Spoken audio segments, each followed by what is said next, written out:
दोस्तों को सलाम, दुश्मनों ये रॉकी मेरा नाम, रॉकी मेरा नाम।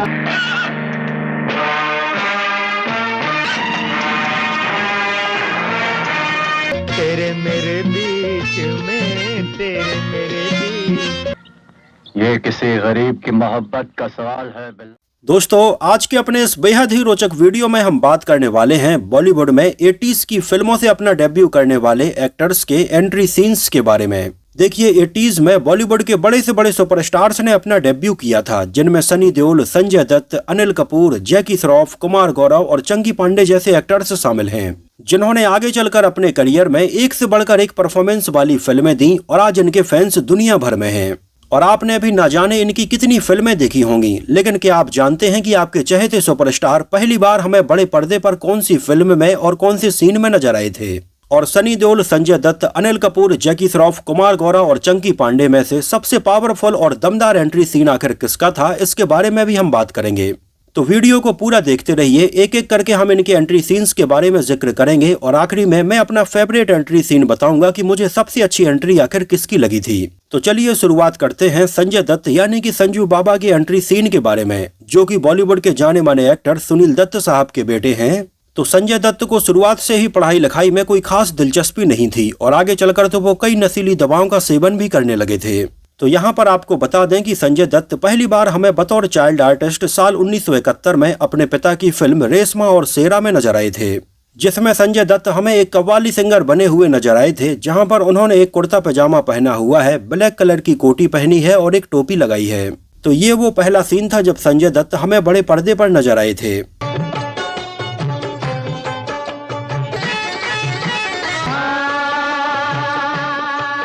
जिंदगी को बेसरोसा। वैसे आपको बता दें कि 1971 में आई फिल्म रेशमा और शेरा में हमें सुनील दत्त के अलावा अमिताभ बच्चन भी नजर आए थे और फिल्म को डायरेक्ट और प्रोड्यूस भी सुनील दत्त ने ही किया था। और फाइनली रेशमा और शेरा के लगभग 10 साल बाद संजय दत्त का डेब्यू होता है साल 1981 में आई फिल्म रॉकी से, जिस फिल्म का डायरेक्शन भी उनके पिता सुनील दत्त ने ही किया था और संजय दत्त इसमें हमें नजर आए थे। जहां इसमें संजय दत्त की एंट्री होती है बांद्रा की सड़कों पर बाइक दौड़ाते हुए और वो गाना गाते हैं, दोस्तों को सलाम, दुश्मनों को सलाम। दोस्तों को सलाम, दुश्मनों ये रॉकी मेरा नाम, रॉकी मेरा नाम। इसमें संजय दत्त के बाल थोड़ी बड़े नजर आते हैं, उन्होंने जैकेट पहन रखी थी और वो काफी स्मार्ट लग रहे थे। जहां इसमें उनके किरदार का नाम रॉकी रखा गया था और ये फिल्म उस समय लोगों ने काफी पसंद की थी। आगे चलकर जब डायरेक्टर राजकुमार हिरानी ने संजय दत्त की लाइफ के ऊपर फिल्म बनाई थी, तब उसमें भी फिल्म रॉकी के कुछ सीन रखे गए थे। और इसके बाद संजय दत्त हमें जॉनी आई लव यू, विधाता और मैं आवारा हूँ जैसी फिल्मों में नजर आए। लेकिन फिल्म रॉकी के बाद आगे चलकर संजय दत्त की परफॉर्मेंस को सबसे ज्यादा पसंद किया गया था साल 1986 में आई फिल्म नाम में। तो जहां सुनील दत्त साहब के बेटे संजय दत्त का डेब्यू हुआ था साल 1981 में, तो वहीं धर्मेंद्र के बेटे सनी देओल का डेब्यू हुआ था साल 1983 में। यहाँ पर आपको बता दें कि सनी देओल बतौर चाइल्ड आर्टिस्ट हमें बेताब के पहले किसी भी फिल्म में नजर नहीं आए थे और पहली बार वो हमें फिल्म बेताब में ही नजर आए। जहाँ फिल्म बेताब में हमें सनी देओल और अमृता सिंह के बीच में प्रेम कहानी देखने के लिए मिली और फिल्म बेताब सुपर डुपर हिट रही थी। जहाँ फिल्म बेताब में सनी देओल की एंट्री को बहुत ही कूल तरीके से प्लान किया गया था और वो इसमें हमें पहली बार काउबॉय वाले लुक में नजर आए थे, जब वो एक बेकाबू घोड़े को काबू में करने के लिए जाते हैं अपने बूट पहनकर और अपने हाथों में एक रस्सी उठाकर। यहाँ पर एक से एक घोड़ा ठीक किया है सनी बाबा ने।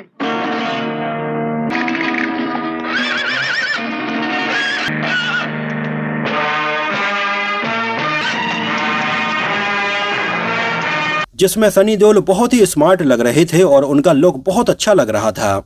और जिस तरह से सनी देओल फिल्म बेताब के पहले ही सीन में इस घोड़े को काबू में करते हैं, वहीं से उन्होंने लोगों का दिल जीत लिया था। और मुझे लगता है कि जिस तरह से सनी देओल की एंट्री इसमें हमें दिखाई गई है, उससे बेहतरीन एंट्री आखिर और क्या ही हो सकती थी। आपको बता दें कि फिल्म बेताब की कहानी जावेद अख्तर ने लिखी थी और इसको राहुल रवेल ने डायरेक्ट किया था, जिन्होंने आगे चलकर सनी देओल के साथ में बैक टू बैक कई फिल्में बनाई, जिनमें अर्जुन, समुंदर, डकैत, योद्धा, अर्जुन पंडित और आगे चलकर जो बोले सोनिहाल जैसी फिल्में शामिल हैं। आपको बता दें कि उस समय फिल्म बेताब के बाद सनी देओल हमें आगे चलकर सोनी महिवाल, सनी और मंजल मंजल जैसी फिल्मों में नजर आए थे। और इस समय तक सनी देओल की इमेज बॉलीवुड में एक सॉफ्ट लवर बॉय की बनी हुई थी और आगे चलकर वो हमें कई एक्शन फिल्मों में नजर आए और उनकी इमेज एक एक्शन हीरो की बन गई थी। अब बात करते हैं जैकी दादा यानी कि जैकी श्रॉफ के एंट्री सीन के बारे में। यहाँ पर आपको बता दें कि सनी देओल के जैसे ही साल 1983 में भी जैकी श्रॉफ का डेब्यू फिल्म हीरो से हुआ था। लेकिन आपको बता दें कि जैकी श्रॉफ का फिल्म लाइन से दूर दूर तक कुछ भी लेना देना नहीं था। वो तो एक चौल में अपने परिवार के साथ में रहते थे। आपको बता दें कि जैकी श्रॉफ उस समय एक ट्रेवलिंग एजेंसी में ट्रेवल एजेंट के तौर पर ही काम करते थे। उनको एक एडवर्टाइजमेंट एजेंसी ने नोटिस किया और उनसे पूछा कि क्या वो फिल्मों में और मॉडलिंग में इंटरेस्टेड हैं। और इसके बाद उन्होंने अपना फोटो शूट करवाया, उनको कुछ पैसे मिले और आगे चलकर जैकी श्रॉफ को ऐसे कई और काम मिलने लगे। तो इस तरह से बिना किसी सपोर्ट के जैकी श्रॉफ फिल्मों में आए थे और कई मॉडलिंग एजेंसीज में काम करने के बाद जैकी श्रॉफ पहली बार हमें साल 1982 में आई देवानंद साहब की फिल्म स्वामी दादा में नजर आए, जिसमें जैकी श्रॉफ का बहुत ही छोटा रोल था, जहां पर वो शक्ति कपूर के हेंचमैन बने हुए थे, जहां कई लोगों ने शायद जैकी श्रॉफ को नोटिस भी नहीं किया होगा। यहाँ पर आप इस सीन में जैकी श्रॉफ को देख सकते हैं। चलो। तो फिल्म स्वामी दादा के सीन में हमें जैकी श्रॉफ पहली बार बड़े पर्दे पर नजर आए थे। हालांकि ये रोल इतना छोटा था कि इसमें जैकी श्रॉफ को क्रेडिट भी नहीं दिया गया था। लेकिन इसके अगले ही साल जैकी श्रॉफ हमें सुभाष घई की फिल्म हीरो में नजर आए। सुभाष घई को जैकी श्रॉफ की पर्सनालिटी बहुत ज्यादा पसंद आई थी और उन्होंने जैकी श्रॉफ को लीड एक्टर के तौर पर अपनी फिल्म से लॉन्च किया और फिल्म हीरो उस समय ब्लॉकबस्टर रही थी और इसमें जैकी श्रॉफ के अपोजिट हमें मीनाक्षी शेषाद्री नजर आई थी। इस सीन में जैकी श्रॉफ बस्ती में होने वाली एक शादी को बचाते हुए नजर आते हैं, जहां पर उन्होंने एक रेड कलर की टी शर्ट पहनी हुई है और ऊपर से ब्लैक जैकेट पहनी है। हमारा एक ही हीरो काफी है, जैकी। ये किसी गरीब की मोहब्बत का सवाल है बिल्ला, तुमसे क्या, जमाने से भी मंजूर है। को तोड़कर तुम अंदर चले गए तो जीत तुम्हारी। और वाकई में जैकी श्रॉफ इस सीन में काफी स्मार्ट और हैंडसम लग रहे थे और फिल्म हीरो भी ब्लॉकबस्टर रही थी। और इसके बाद जैकी श्रॉफ आगे चलकर अंदर बाहर, युद्ध, तेरी मेहरबानियां, सिवा का इंसाफ और आज का दौर जैसी कई फिल्मों में नजर आए। और आगे चलकर जैकी श्रॉफ की जोड़ी बनी अनिल कपूर के साथ में, जहां इन दोनों ने बैक टू बैक कई फिल्मों में काम किया। तो अब बात कर लेते हैं अनिल कपूर की एंट्री सीन के बारे में।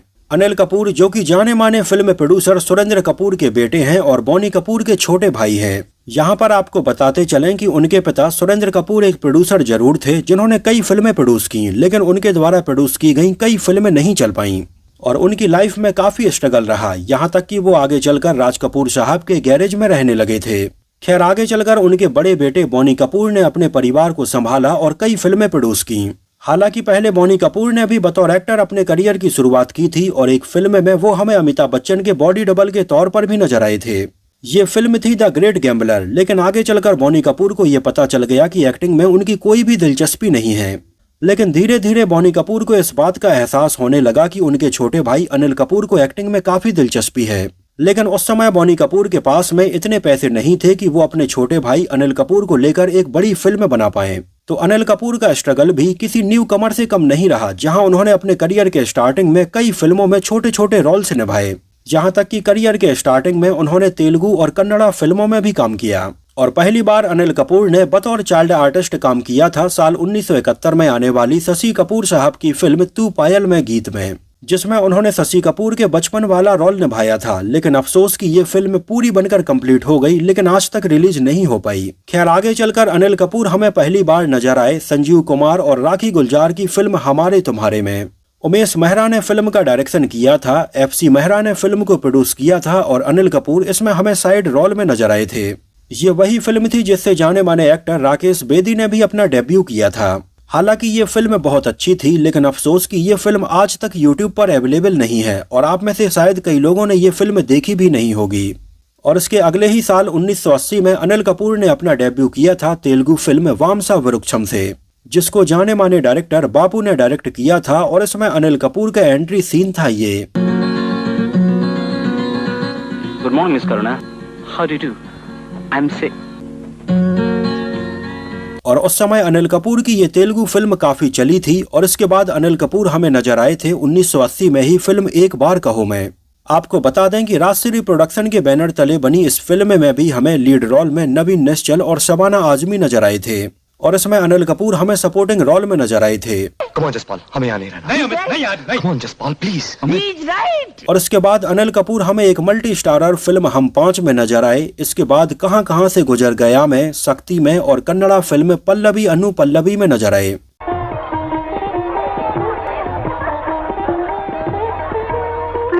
मधु ಒಬ್ಬಳೆ ನಿಂತಿದ್ಲು, ಅದಕ್ಕೆ ಅವ್ರ ಜೊತೆ ಮಾತಾಡ್ತಿದ್ದೆ। तो इस समय तक अनिल कपूर की तेलुगु और कन्नड़ा फिल्म को छोड़कर बाकी हिंदी फिल्मों में वो हमें सपोर्टिंग रोल में ही नजर आए थे।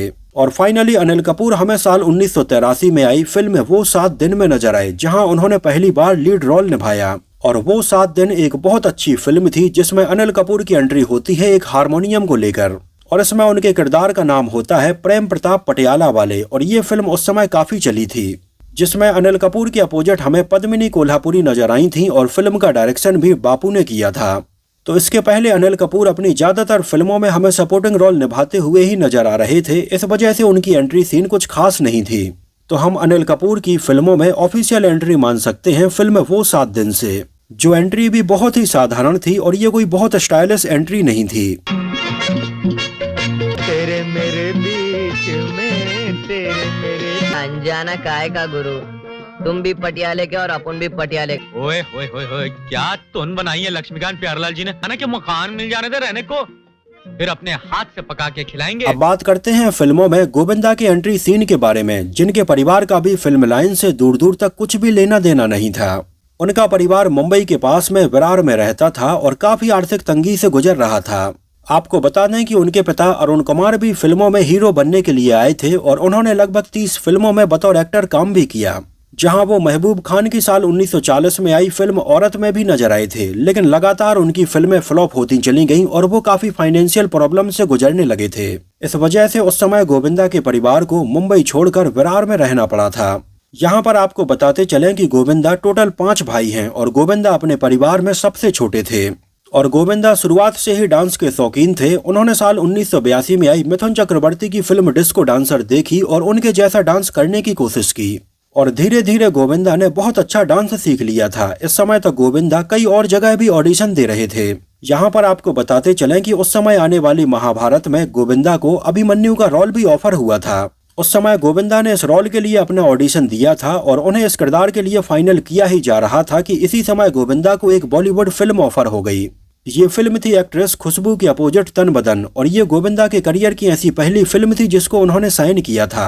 खैर इसी समय गोविंदा ने कई और फिल्मों को बैक टू बैक साइन कर लिया था और ये फिल्म बनने में थोड़ी समय लग गया था।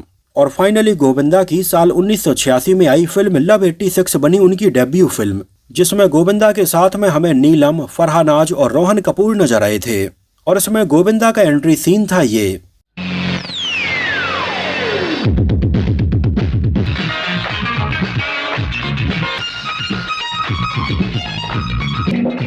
जहां इसमें गोविंदा की एंट्री ही एक डिस्को में डांस करते हुए होती है। तो ये भी अगर देखा जाए तो उस समय के हिसाब से काफी अच्छा एंट्री सीन था। अब बात करते हैं हमारे आखिरी पास्ता यानी कि चंकी पांडे के एंट्री सीन के बारे में। वैसे आपको बता दें कि आज के टाइम पर चंकी पांडे भले ही ऐसे रोल कर रहे हों, लेकिन लेट 80s में जब चंकी पांडे ने फिल्मों में अपना डेब्यू किया था उस समय वो काफी स्टाइलिश हीरो थे। जहां पहली बार चंकी पांडे हमें साल 1987 में आई मल्टी स्टारर फिल्म आग ही आग में नजर आए थे, जिसमें धर्मेंद्र, शत्रुघ्न सिन्हा और विनोद मेहरा जैसे सीनियर एक्टर्स भी नजर आ रहे थे। और फिल्म आग ही आग 1987 में पैसे कमाने के मामले में चौथे नंबर पर रही थी। और इसमें चंकी पांडे का एंट्री सीन था ये, जिस सीन में चंकी पांडे एक सेब खाते हैं और शक्ति कपूर की जमकर धुलाई करते हैं। कि कोई बहन नहीं कि आपके साथ कि आपने इसे गधा कहा, जबकि ये तो घोड़ा।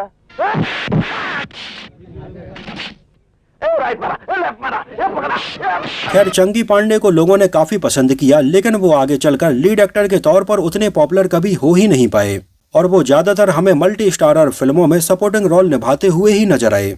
जैसे आग ही आग के बाद वो आगे चलकर हमें पाप की दुनिया, गुनाहों का फैसला, खतरों के खिलाड़ी और तेजाब जैसी फिल्मों में नजर आए। और यहाँ पर गौर करने वाली बात यह है कि अपने पूरे फिल्मी करियर में चंकी पांडे ने ऑलमोस्ट मल्टी स्टारर फिल्में ही की हैं, जहां शत्रुघ्न सिन्हा, सनी देओल, धर्मेंद्र और गोविंदा के साथ में उन्होंने कई फिल्मों में काम किया। अब बात करते हैं 80 के दशक के एक और पॉपुलर हीरो कुमार गौरव के एंट्री सीन के बारे में, जिनको लेकर उस समय ये कहा जा रहा था कि ये आगे चलकर संजय दत्त को भी पीछे छोड़ देंगे। लेकिन अफसोस कि ऐसा हो न सका और सुपर डुपर हिट फिल्म से अपना डेब्यू करने के बाद भी कुमार गौरव आगे चलकर गुमनाम हो गए। आपको बता दें कि कुमार गौरव जाने माने एक्टर राजेंद्र कुमार के बेटे हैं और उन्होंने भी साल 1981 में आई फिल्म लव स्टोरी से अपना डेब्यू किया था, जिसको जाने माने डायरेक्टर राहुल रवेल ने डायरेक्ट किया था और ये फिल्म ब्लॉकबस्टर रही थी। इसमें उनके अपोजिट विजेता पंडित नजर आई थी और फिल्म के गाने भी सुपर डुपर हिट रहे थे। यहाँ तक कि आपको बता दें कि 1981 में संजय दत्त की फिल्म रॉकी भी रिलीज हुई थी और 1981 में ही कुमार गौरव की फिल्म लव स्टोरी भी रिलीज हुई थी। लेकिन उस समय अगर देखा जाए तो लोगों ने फिल्म लव स्टोरी को संजय दत्त की फिल्म रॉकी से ज्यादा पसंद किया था और इसमें कुमार गौरव का एंट्री सीन था ये।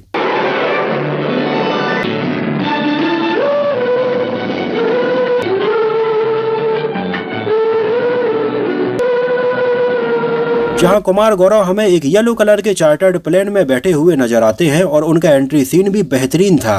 लेकिन उनकी फिल्म लव स्टोरी के ब्लॉकबस्टर हो जाने के बाद कुमार गौरव की कई फिल्में लाइन से फ्लॉप रहीं, जिनमें तेरी कसम, स्टार, लवर्स और रोमांस जैसी कई फिल्में शामिल हैं।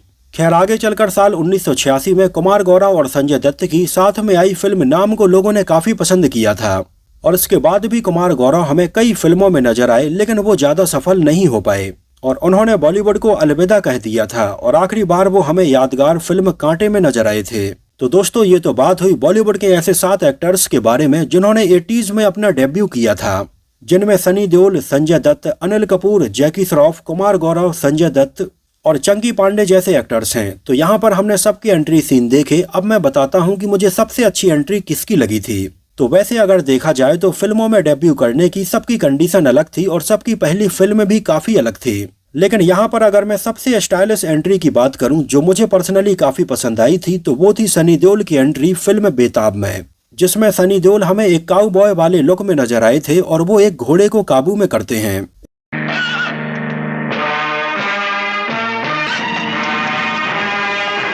इसके बाद संजय दत्त की एंट्री अच्छी थी और तीसरे नंबर पर मुझे एंट्री अच्छी लगी कुमार गौरव की। खैर ये मेरा खुद का पर्सनल ओपिनियन है। वैसे आपको सबसे अच्छी एंट्री किसकी लगी थी हमें कमेंट सेक्शन में जरूर बताना और अगर आप चाहें तो हमें लिस्ट बनाकर ये बता भी सकते हैं कि पहले नंबर पर किसकी अच्छी एंट्री थी, दूसरे पर किसकी थी, तीसरे पर किसकी थी और चौथे पर किसकी थी। तो फिलहाल के लिए इस वीडियो में इतना ही। अगर आप में से किसी ने इन एक्टर्स की डेब्यू फिल्म को सिनेमा हॉल में देखा हो तो हमें सिनेमा घर का नाम और शहर का नाम भी जरूर बताइए। तो इस वीडियो में इतना ही। अगर ये वीडियो आपको पसंद आया हो, मेरी मेहनत आपको पसंद आई हो तो उसको प्लीज लाइक करके मुझे इस बात का जवाब जरूर दीजिए। तो मिलते हैं किसी नए वीडियो में कुछ और ऐसी ही इंटरेस्टिंग और रोचक बातों के साथ।